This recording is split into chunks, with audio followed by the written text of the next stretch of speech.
నమస్తే, welcome to special drive. నేను Srikanth. So మొత్తానికి కవిత రాజీనామా తర్వాత ఏం జరగబోతోంది అంటే అజరుద్దీన్కి మంత్రి పదవి రాబోతోందా? అజరుద్దీన్ అఫ్కోర్స్ ఆల్రెడీ మంత్రిగా ప్రమాణ స్వీకారం చేసినా కానీ ఒక ఎమ్మెల్సీ హోదా ఉండాల్సినటువంటి అవసరం ఉంది. సో ఇప్పటికే కవిత రాజీనామాను మండలి చైర్మన్ ఆమోదించడంతో అజరుద్దీన్కి లైన్ క్లియర్ అయినట్టు కనిపిస్తోంది. అటు అజరుద్దీన్ మినిస్టర్ పోస్ట్ ఇక పదిలమే అన్న వాతావరణం కూడా కనిపిస్తోంది. సో ప్రస్తుతానికి ఇదే ఇప్పుడు చర్చ నడుస్తోంది. సో దాంతోపాటు మిగతా మంత్రుల పరిస్థితి ఏంటి? మిగతా ఇంకా ఖాళీలు ఉన్నటువంటి మంత్రివర్గ విస్తరణ కూడా జరగబోతోందా?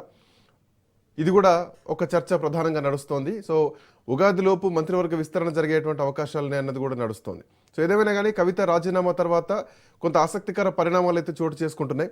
ఈ ఖాళీని భర్తీ చేసేందుకు జరగబోయేటువంటి ఉప ఎన్నిక ఇప్పుడు అధికార పార్టీలో హాట్ టాపిక్గా మారిందని చెప్పాలి. మంత్రి మహమ్మద్ అజారుద్దీన్ను ఈ స్థానం ద్వారా మండలికి పంపే అవకాశం ఉంది అన్నటువంటి ప్రచారం కూడా కొంత కాంగ్రెస్ వర్గాల నుంచి వినిపిస్తున్నది మాత్రం స్పష్టంగా కనిపిస్తోంది.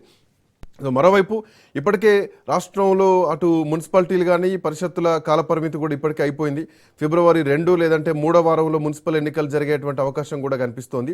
సో అది పూర్తిగా కూడా కొత్తగా ఎన్నికైనటువంటి కార్పొరేటర్లతో పాటు కౌన్సిలర్లతోటి ఈ ఓటరు జాబితా రూపొందించడం జరుగుతూ ఉంటుంది. సో ఆ తర్వాత ఈ ఉప ఎన్నిక నిర్వహణ కోసం కేంద్ర ఎన్నికల కమిషన్కు రాష్ట్ర ప్రభుత్వం కూడా ఒక ప్రతిపాదన చేయాల్సినటువంటి అవసరం ఉంది. అది జరగబోతోంది.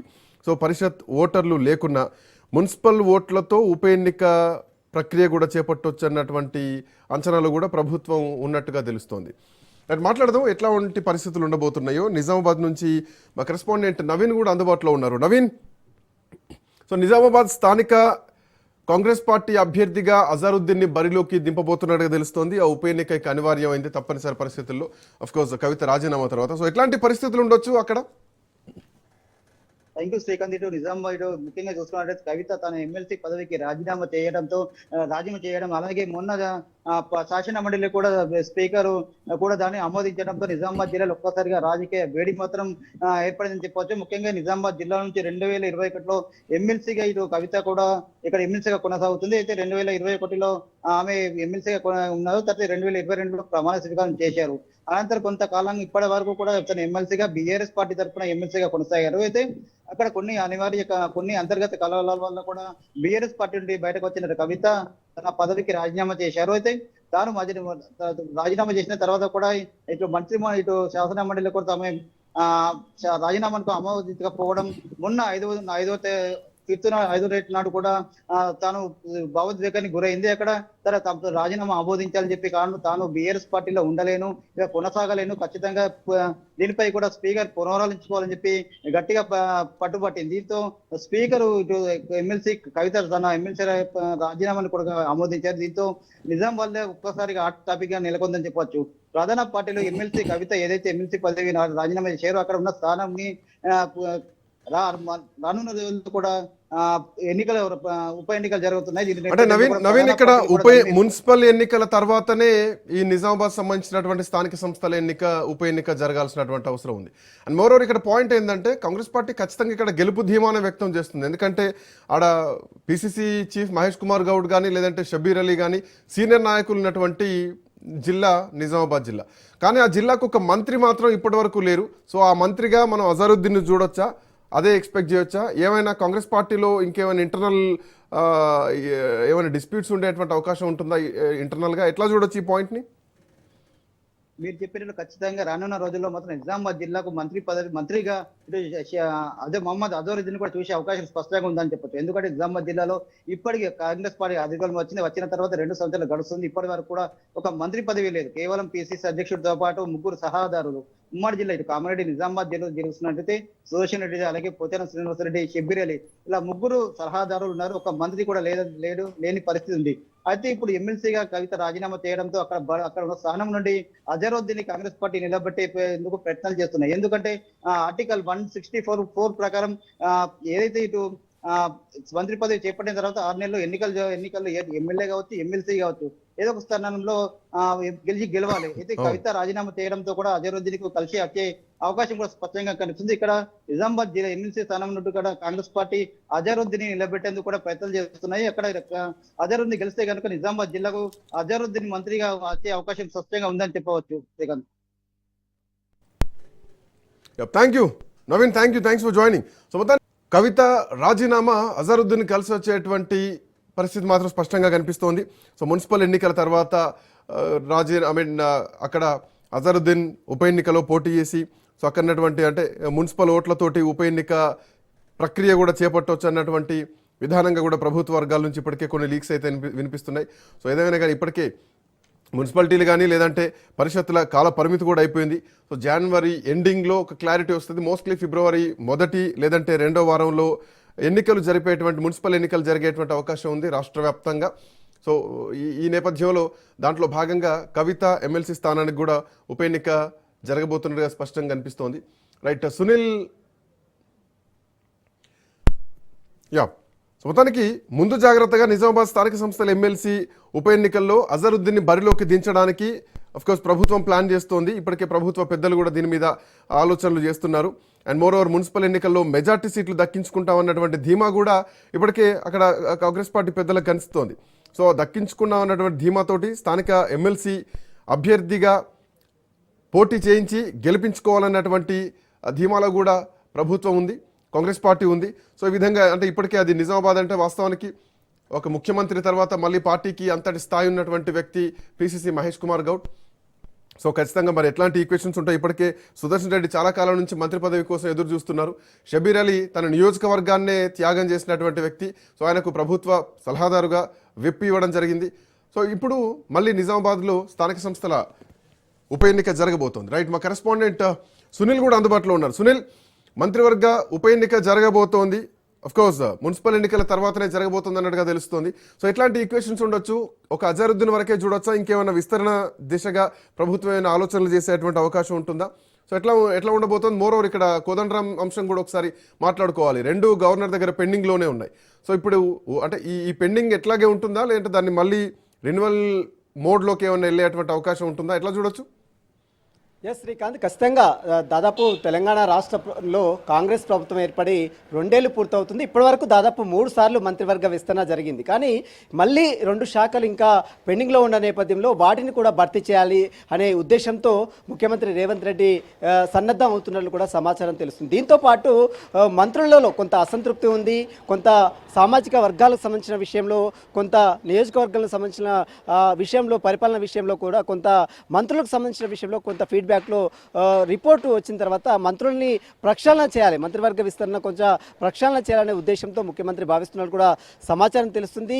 దీనిలో భాగంగానే పరిపాలనని మరింత మెరుగ్గా పరిచేందుకు, సామాజిక వర్గాల సమతుల్యత పాటించడానికి మంత్రివర్గం ముఖ్యమంత్రి రేవంత్ రెడ్డి మంత్రివర్గ విస్తరణ చేయాలనే ఉద్దేశం చూస్తున్నట్టు తెలుస్తుంది. అది కూడా ఈ యొక్క మున్సిపల్ ఎలక్షన్ల తర్వాత చేయాలని భావిస్తున్నారు. ఎందుకంటే మున్సిపల్ ఎలక్షన్లు కంప్లీట్ అయిన తర్వాత భారీగా మార్పులు చేర్పులు ఉండే అవకాశం ఉంది. మొత్తం మంత్రివర్గ స్థానంలో 4 కొత్త మంత్రులకు అవకాశం కల్పించాలి. పాత మంత్రులని 4 స్థానంలో కొత్త మంత్రులు మనం చూడొచ్చు. చాలా మంది నల్గొండ జిల్లా నుంచి కొంతమంది మంత్రివర్గాన్ని మొత్తం కూడా చేంజ్ చేయాలని భావిస్తున్నట్లు కూడా సమాచారం తెలుస్తుంది. కొత్తగా రాజగోపాల్ రెడ్డికి అవకాశం కల్పించాలని చూస్తున్నట్లు కూడా సమాచారం తెలుస్తుంది. దీంతో పాటు ఒక ఓసీ, మరోవైపు ఒక బీసీ మహిళా మంత్రిని కూడా తొలగించే ప్రక్రియ చేపడుతున్నట్లు కూడా కొంత జోరుగా ప్రచారం అయితే కొనసాగుతుంది. మీరు అన్నట్టు ఖచ్చితంగా సుప్రీంకోర్టులో కోదండరాం ఇష్యూ కావచ్చు, మరోవైపు గవర్నర్ కోటాకు సంబంధించిన ఎమ్మెల్సీల విషయంలో కొంత పెండింగ్లో ఉంది. ఆ విషయం కూడా వివాదం ఇంకా సుప్రీంకోర్టులో పెండింగ్లో ఉంది కాబట్టి వారికి ఛాన్స్ అయితే వచ్చే అవకాశం లేదు. ఎందుకంటే సుప్రీంకోర్టు క్లియర్ అయ్యేదాకా వారు ఎమ్మెల్సీగా ప్రమాణం చేసేందుకు కొంత ఇబ్బందులు తలెత్తే అవకాశం ఉంది. ఇక మీరు అన్నట్టు ఖచ్చితంగా అజరుద్దీన్ సంబంధించిన విషయంలో ఖచ్చితంగా అతను మాత్రము మంత్రి పదవికి ఖచ్చితంగా అనర్హుడు. ఎందుకంటే 6 నెలలలోపు అతను ఎమ్మెల్సీ స్థానానికి ఖచ్చితంగా అతను ప్రమాణ స్వీకారం చేయాలి. కానీ ఇప్పటివరకు అయితే ఇంకా పెండింగ్లోనే ఉంది. మరోవైపు కవిత కూడా ఇప్పటికే రాజీనామా స్పీకర్ ఆమోదించారు. మండలి చైర్మన్ గుత్తా సుఖేందర్ రెడ్డి కూడా కవిత రాజీనామాను ఆమోదించారు. కాబట్టి వారికి సంబంధించిన స్థానంలో మరి ఒకవేళ అజరుద్దీన్ తీసుకుంటే మరి అజరుద్దీన్కి సంబంధించిన విషయం ఇంకా పెండింగ్లోనే ఉంది. కాబట్టి మరి ఈ యొక్క మున్సిపల్ స్థానిక సంస్థల ఎన్నికల ఓట్లు వచ్చిన తర్వాత మరి అతనికి మంత్రి పదవి ఉంటుందా ఉండదా అనేది మాత్రం కొంచెం ప్రతిపక్షాన్ని ఎట్లా అంచనా వేయొచ్చు? ఎందుకంటే మున్సిపల్ ఎలక్షన్స్ లో ఖచ్చితంగా ఈసారి బీఆర్ఎస్ పార్టీ జెండా పాతుతుంది. ప్రభుత్వం మీద ఉన్నటువంటి వ్యతిరేకత ఏంతో మేము చూపిస్తామని చెప్పేసి బీఆర్ఎస్ పార్టీ కూడా దీన్ని చాలా స్ట్రాంగ్గా తీసుకుంది. ఎందుకంటే గ్రామ పంచాయతీ ఎన్నికల రిజల్ట్ మనం చూసాం. Almost 34-35% vote bank BRS party తరపున అభ్యర్థులు గెలవడం జరిగింది. బట్ ఈ మున్సిపల్ ఎన్నికల్లో ఎట్లాంటి పోటాపోటీ ఉండొచ్చు, కాంగ్రెస్ పార్టీ వ్యూహం ఎట్లా ఉండొచ్చు అండ్ ప్రతిపక్షాన్ని ఎట్లా అంచనా వేయచ్చు? ఎస్, మీరు అన్నట్టు గ్రామ పంచాయతీ ఎన్నికలు అనేది అది చాలా అంటే గుర్తుతో సంబంధం లేకుండా, పార్టీ గుర్తుతో సింబల్తో సంబంధం లేకుండా జరిగేటువంటి ఎలక్షన్స్ కాబట్టి అందులో గ్రామీణ స్థాయిలో ఉన్నటువంటి ఒకరు ఇద్దరు అభ్యర్థులు ముఖమ్ముడిగా ఒక వర్గానికి మరొక వర్గానికి మధ్య జరిగినటువంటి ఎన్నికలు. దాని తర్వాత మనసు గ్రామ పంచాయతీ ఎన్నికల్లో దాదాపు 66% అటు అధికార పార్టీగా ఉన్నటువంటి కాంగ్రెస్ పార్టీ గెలుచుకుంటే 34% బీఆర్ఎస్ పార్టీ గెలుచుకుంది. అయినప్పుడు కూడా కొత్త తేడా ఏమీ లేదు. ఖచ్చితంగా ఈసారి జరిగేటువంటి స్థానిక సంస్థల ఎన్నికలు మాత్రం మున్సిపల్ ఎన్నికలు కావచ్చు, కార్పొరేషన్ ఎన్నికలు దాదాపు 117 స్థానాలకు జరుగుతున్నటువంటి మున్సిపల్ ఎన్నికలు, 6 స్థానాలకు జరిగేటువంటి కార్పొరేషన్ ఎన్నికలు మాత్రం ఖచ్చితంగా బీఆర్ఎస్ జెండా పాతే ప్రక్రియ చేపడుతున్నది మాత్రం ఇప్పటికే చాలామంది బీఆర్ఎస్ వర్కింగ్ ప్రెసిడెంట్ కేటీఆర్ కూడా నిన్న ఖమ్మం మహాసభలో ప్రస్తావించారు. మొత్తం మీద ప్రభుత్వం చేపడుతున్నటువంటి పథకాలను ఎండగడతాం ఖచ్చితంగా, ఎందుకంటే ఇచ్చినటువంటి 6 గ్యారంటీలు ఖచ్చితంగా అమలు చేయడం లేదు. వీటికి సంబంధించిన విషయంలో కూడా ఖచ్చితంగా పింఛన్స్, వృద్ధుల పింఛన్స్ మాత్రం ఇప్పటివరకు అమలు చేయలేదు. దాదాపు ప్రభుత్వ వైఫల్యాలను ఖచ్చితంగా ఈ ఎన్నికల్లో చూపించే ప్రక్రియ చేపడుతుందని బీఆర్ఎస్ చెప్తుంది. కానీ దీనికి సంబంధించిన విషయంలో మరి ఏ రకంగా అధికార పార్టీ ముందుకెళ్తుంది, ఎందుకంటే ఇచ్చినటువంటి హామీలు అజరుద్దీన్ ఒకవైపు చూసుకుంటే కొంత లైన్ క్లియరెన్స్ కనిపిస్తోంది. ఎందుకంటే కవిత ఎమ్మెల్సీ స్థానంలో ఆయనకు ఆల్రెడీ మంత్రి పదవి ఆఫర్ చేశారు జూబ్లీహిల్స్ ఎన్నికల సమయంలో. వాట్ అబౌట్ కోదండరామ్ సార్ పరిస్థితి ఏంటి? ఎందుకంటే ఆయన గతంలో ఎమ్మెల్సీగా అవ్వడం జరిగింది, ఆ తర్వాత సుప్రీంకోర్టుకి వెళ్ళడం జరిగింది బీఆర్ఎస్ పార్టీ నాయకులు, తర్వాత ఆయన పదవి రద్దు కావడం జరిగింది, మళ్ళీ ఆయనకు పదవి ఆఫర్ చేయడం జరిగింది. ప్రస్తుతానికి అది కూడా పెండింగ్లోనే ఉంది, ఈవెన్ గవర్నర్ దగ్గర పెండింగ్లోనే ఉంది, అటు సుప్రీంకోర్టులో కూడా కేసు నడుస్తోంది. సో ఆయన విషయంలో ప్రభుత్వం దగ్గరటువంటి క్లారిటీ ఏంటి?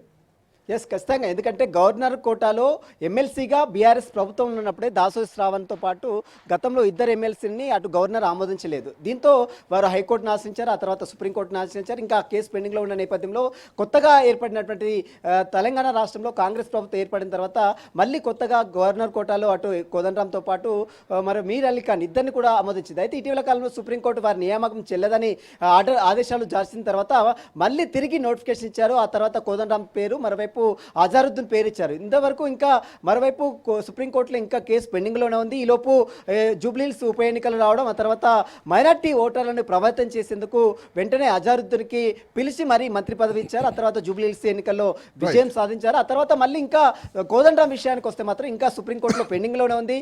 ఆ విషయం మాత్రం ఇంకా తేలలేదు, మరికొంత సమయం కూడా పట్టే అవకాశం ఉంది. కాబట్టి ఈ కోదండరాము ఎన్నిక మాత్రం ఇంకా సందిగ్ధంలోనే ఉందని చెప్పవచ్చు. ఎందుకంటే ఇంకా ఒక క్లారిటీ కూడా ఇంతవరకు రాలేదు. అతను ఇంకా ఎమ్మెల్సీ పదవికి అతను ప్రమాణ స్వీకారం చేయలేదు. మరోవైపు అజారుద్దీన్ పరిస్థితి కూడా అంతే ఉంది. కాబట్టి మున్సిపల్ ఎన్నికల తర్వాత మరి అజారుద్దీన్ సంబంధించిన భవితవ్యం ఏ విధంగా ఉంటుంది, మంత్రి పదవి కొనసాగుతుందా, మంత్రి పదవి ఊడుతుందా అనేది చర్చ మాత్రం రాజకీయ వర్గాల్లో తీవ్ర ఉత్కంఠ అయితే కొనసాగుతుందని చెప్పవచ్చు. Thank you Sunil, thanks for joining. Nizamabad స్థానిక సంస్థల ఎమ్మెల్సీగా కాంగ్రెస్ పార్టీ అభ్యర్థిగా అజారుద్దీన్ బరిలోకి దింపాలి అని ప్రభుత్వం కాంగ్రెస్ పార్టీ భావిస్తున్నట్టుగా తెలుస్తుంది. అఫ్ కోర్స్ ఆయనకు మంత్రి పదవి ఇచ్చే ముందు కూడా బహుశా ఆలోచన ఇదే ఉండొచ్చు. ఎందుకంటే కవిత అంటే అప్పటికి కవిత రాజీనామా దిశగా ఆలోచనలు నడుస్తున్నాయి, కవిత ఇష్యూ నడుస్తుంది ఎపిసోడ్ బీఆర్ఎస్ పార్టీలో. సో ఇప్పుడు ఆ సీన్ రానే వచ్చింది. బండారు రామ్మోహన్ రావు గారు మనతో పాటు అందుబాటులో ఉన్నారు. రామ్మోహన్ రావు గారు నమస్తే. శ్రీకాంత్ గారు నమస్తే. సో కవిత స్థానంలో అజారుద్దీన్ ఎమ్మెల్సీగా ఉప ఎన్నికల్లో పోటీ చేయబోతున్నట్టు అఫ్ కోర్స్ చాలా సందర్భాల్లో అంచనా వేశాం. ఈ రోజు అది కనిపిస్తుంది. సో ఎట్లా చూడొచ్చు ఈ మున్సిపల్ ఎలక్షన్స్ ని ఎట్లా చూడొచ్చు, ప్రతిపక్షాన్ని ఎట్లా అంచనా వేయొచ్చు, ఈ ఎన్నికను ఎట్లా చూడొచ్చు? శ్రీకాంత్ గారు, మీకు రాజ్ న్యూస్ ప్రేక్షకులకు నమస్కారం. నమస్తే అండి. అంత సాధ్యం కాదంటున్నాను. ఎందుకంటే ఇప్పుడు అజరుద్దీన్ కోసం చేసినట్టు కాదు కానీ మొదలు అనుకున్నాను చాలా రోజు నుంచి. కానీ ఈ స్థానిక సంస్థల ఎన్నికలు కదా, దీనిలో ఇప్పుడు ఎలక్షన్లలో మన సర్పంచ్ వార్డు మెంబర్లు లేదు కానీ వాళ్ళకి ఓటు హక్కు లేదు. స్థానిక ప్రభుత్వాల దాంట్లో ఓటు హక్కు లేదు. దాని గురించి కొట్లాడుతున్నాం మేము. ఏమున్నాయింది, ఎంపీటీసీ, జెడ్పీటీసీ, మున్సిపల్ కౌన్సిలర్, అట్లా కార్పొరేటర్, చైర్మన్ మాత్రమే వీళ్ళకి ఎలక్షన్స్ ఉంటాయి. పరోక్ష ఎన్నికలు కనుక జిల్లా పరిషత్ చైర్మన్ వాళ్ళందరూ ఆల్రెడీ మెంబర్లే ఉంటారు కదా. ఎంపీటీసీ ఎంపీపీ ప్రెసిడెంట్ అవుతారు, జెడ్పీటీసీ జెడ్పీ ప్రెసిడెంట్ అవుతారు. కనుక జెడ్పీటీసీ, ఎంపీటీసీ, కౌన్సిలర్లు, కార్పొరేటర్లు ఈ నలుగురికి ఓటు హక్కు ఉంటుంది బేసిక్ గా. కానీ ఆలు లేదు, చూలు లేదు, కొడుకు పేరు సోమలింగం అన్నట్టు ఇంక ఎలక్షన్ నోటిఫికేషన్ రాలేదు. ఎంపీటీసీ, జెడ్పీటీసీ అసలు ఇప్పుడు చేసేటట్లేదు. చేసినా కూడా ఈ 2 నెలల మూస్తే లేవో తెలియదు. కాలం ముంచుకొస్తుంది. 2.5 నెలలు అయిపోయింది. అక్టోబర్ 31 నాడు ఆయన మంత్రి పదవి ఇచ్చారు. ఏప్రిల్ 30వ తేదీకి పూర్తి కావాలి. అంటే ఆ రోజుకి మళ్ళీ ఎన్నిక కావాలి. లేకపోతే ఏప్రిల్ 30 నాడు పదవి పోతుంది. కనుక ఏమున్నా ఇంకా 2 నెలల టైం, 3 నెలల టైం మాత్రం ఉన్నది. మూడేళ్ల టైంలో నెల ముందు ఖాళీ అయి మొత్తం సిద్ధమైతేనే వాళ్ళు అది నోటిఫికేషన్ ఇష్యూ చేస్తారు. దీనికి 3 అవరోధాలు ఉన్నాయి శ్రీకాంత్. ఒకటేమో దేశవ్యాప్తంగా ఉప ఎన్నికలను ఒకేసారి నిర్వహిస్తారు. అంటే మేలోనో అంటే మన పశ్చిమ బెంగాల్, తమిళనాడు, కేరళ, పుదుచ్చేరి ఎలక్షన్ నోటిఫికేషన్ రావాలి. అందులోనే ఈ భాగంగా జరుగుతుంది కనుక ఏప్రిల్ జరుగుద్ది అనుకుందాం వచ్చేప్పటికి. అప్పటికి ఏప్రిల్ అంటే మార్చి 31 నాటికి ఇవన్నీ పూర్తి కావాలి. ఇవాళ జనవరి అర్ధ భాగం వచ్చేసేసాను, 10వ తారీఖు దాకా వస్తున్నాం, పోయింది. కనుక అట్లా చూసుకుంటే మనకు రేపు ఈ మున్సిపల్ ఎన్నికలు ఫిబ్రవరి మొదటి వారం 2వ వారం కన్నా పూర్తి అయితే అనుకున్నాను. ఇది బాగానే ఉంటది.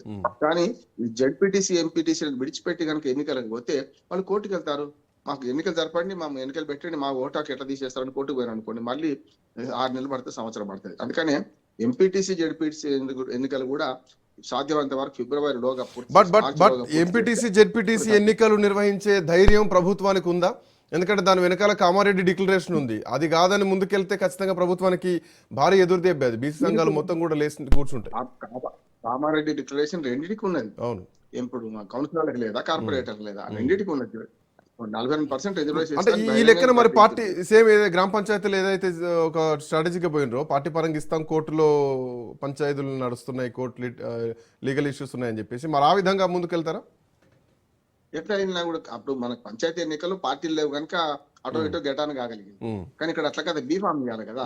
బీఫామ్ ఇవ్వాలంటే అదే 23% తో ఎన్నికలకు పోవాల్సి వస్తుంది. పోయి అదనంగా కూడా బీఫామ్ బీసీలకు ఇవ్వాల్సి వస్తుంది. ఒకవేళ పార్టీ పరంగా పోదాం అనుకుంటే కూడా అదనంగా ఇక్కడ చూపించాల్సి వస్తుంది. అక్కడ అట్లా కాదు. పంచాయతీ ఎన్నికల్లో రిజర్వేషన్ 23% ఉన్నా 17% దక్కినా చివరికి 50% దాకా బీసీలు గెలిచారు. వార్డు మెంబర్లకు సర్పంచ్ 50% బీసీ గెలిచారు. అది వేరు. కానీ ఇప్పుడు బీఫామ్ అయితే కనుక మిగతా పార్టీలు ఓసీని పెట్టి వీళ్ళు బీసీని పెట్టిన అనుకోండి, అటు గెలుస్తారా గెలవాలన్న సమస్య వస్తుంది కదా. అందుకని ఇక్కడ ప్రత్యక్షంగా పట్టుబడతారు ఇక్కడ. అందుకనే ఇవాళ ఎంపీటీసీ, జెడ్పీటీసీ ఎన్నికల ప్రాబ్లం ఎట్లానో మున్సిపాలిటీలో కూడా ఇదే సమస్య వస్తుంది. రెండోది ఏంటంటే గ్రామ పంచాయతీ ఎన్నికల్లో 30% పైగా, ఆల్మోస్ట్ 30% దగ్గరగా బీఆర్ఎస్ గెలిచింది. ఒక 5% మనకు అది 55% దాటలేదు. లెక్క అయితే మనకు పత్రికల్లో మొదటి వచ్చిన లెక్క. వీళ్ళేమో ఆ 10 మందిని ఇటు అటు వేసుకుంటున్నారు. ఎక్కగిరివాళ్ళు లేకపోతే ఇండిపెండెంట్ ఇటు బీఆర్ఎస్ వేసుకుంటుంది, మేము 35% గెలిచినామని ఇటు కాంగ్రెస్ వేసుకుంటుంది. బీజేపీ నిజాయితీకి 5 నుంచి 6% గెలిచినామంటుంది.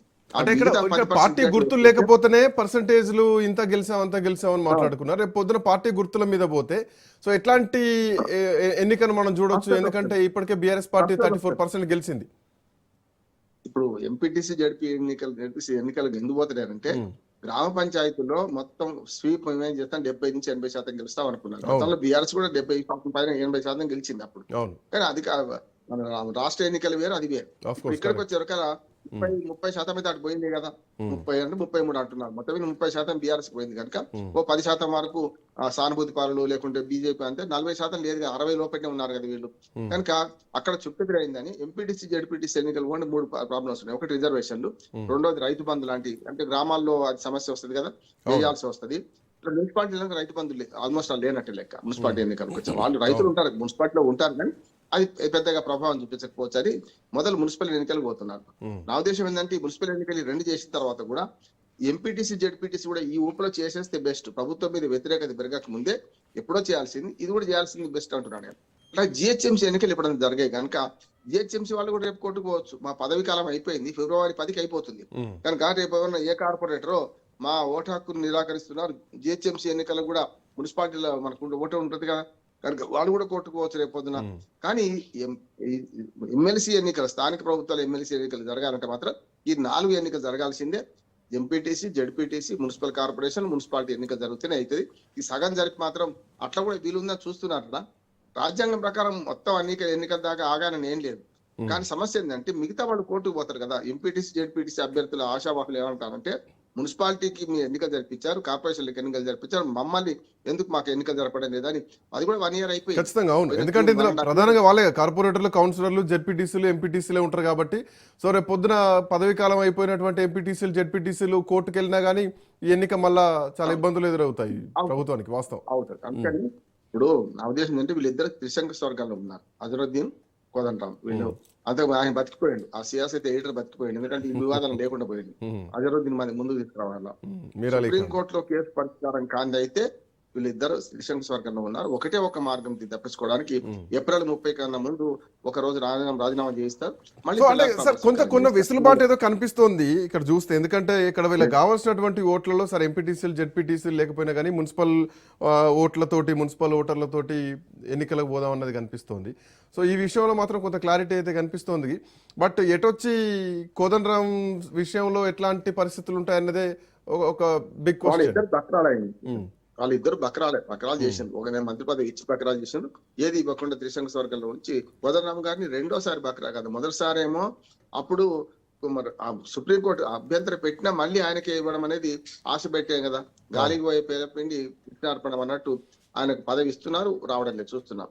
ఇది కూడా అంతే, ఇద్దరిని కూడా ఓ రకంగా చెప్పండి ఇద్దరు బకరాలు అయిపోయింది. ఇద్దరు కూడా పదవి అజరుద్దీన్ విషయంలో కొంత ఏదో లూప్స్ ఉన్నట్టు కనిపిస్తోంది, కొంత ఆశ కనిపిస్తుంది. ఎందుకంటే మరి హరికృష్ణ సీన్ రిపీట్ అవుతుందని మాత్రం అనిపించట్లేదు కదా ఈ ఎపిసోడ్ చూస్తే.